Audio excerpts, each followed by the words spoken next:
The Organization for African Unity, the predecessor of the African Union, was founded this week in May 1963, with the main aim of securing the independence of all African nations from European colonizers. But in 2002, following the independence of all African nations, African states would find it necessary to reform these objectives to ensure that the Continental Organization would have the mandate to oversee human rights violations and contribute towards strengthening democratic initiatives in the continent. Even then, it was obvious that true Pan-Africanism would need to produce internal checking mechanisms for Africans to hold each other accountable in times of gross violations of human rights. In the mid-19th century, the concept of Pan-Africanism had just started to emerge. The social movement would bring together Black people and people of African origin to work on a common interest of Black empowerment and resistance against European colonialism. By late 1940s, with the independence of many African countries, Africans took the lead in the Pan-Africanist movement. Most important African figures of that moment would become Kwame Nkrumah of Ghana, Jomo Kenyatta of Kenya, as well as Emperor Haile Selassie of Ethiopia, and many more.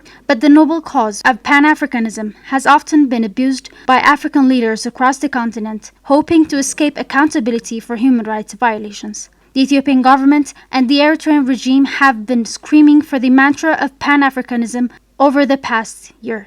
The Ethiopian government has gone so far as to claim that the silence of some African countries in the face of gross violations of human rights, the use of famine as a weapon of war, and the involvement of non-African states in the arming and financing of the Ethiopian government is a symbol of their African solidarity. The resolution of our internal matters was made exceedingly difficult by the role played by external actors.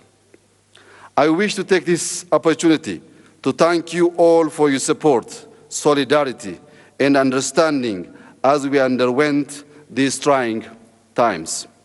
Nahusannai Belai, a lecturer of political science at Maqala University, says reducing Pan-Africanism into a relationship between three dictators and their ambitions to escape accountability would be a discretion of the noble cause of Pan-Africanism today. The African Union was established to foster partnership among and between African people. Pan-Africanism, the very essence of Pan-Africanism is cooperation and unity of the Africans against the challenge of, initially it was colonialism, then later it was a unity for development, a unity for further collaborative activities. But what we are witnessing right now is not a Pan-African unity of the people. It's a unity of three unaccountable leaders of the Horn. Therefore, it directly goes against the Pan-African or the African Union's mission of creating a peaceful neighborhood. A relationship between and among the different people of Africa. But Abiy Ahmed has not only attempted to abuse the concept on Pan-Africanism, but has further, and in some instances, even taken part in perpetrating anti-Black rhetoric. በቆየው የአሜሪካ የአገዛዝ ስርዓት ውስጥ በጣም የተጎዳ የሚባል ማህበረሰብ ጥቁርና ጁ ነው። ሁለቱም ተገርፈዋል፣ ተጨቆነዋል፣ ታስረዋል፣ እንዳይሰሩ ሀብት እንዳያደረጁ ሆነዋል። ልዩነቱ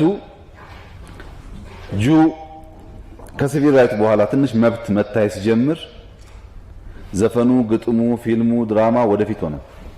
እንዴት ዓለምን ኮንከር ማድረግ እንደሚችል ኢኮኖሚክ ፓወር መፍጠር እንደሚችል ያስባል። ጥቁር ደግሞ እዚህ ላይ ቆሞ ትናንትና ኮገረፉ፣ ገደሉ፣ እንዲያደረጉ ይላል።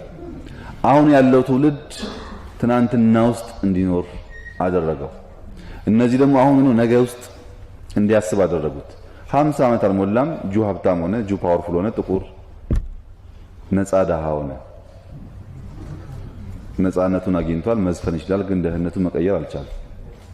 The choice of African Union to remain silent as Ethiopia, the host nation of African Union, commits genocide against the people of Tigray and continues to withhold basic services from close to 8 million people is yet another sign that member states in the African Union are yet to live up to the promises of their ideals, and a sign that the African people should take the opportunity on this African Day to reclaim their organization and ensure that it speaks on the behalf of all people.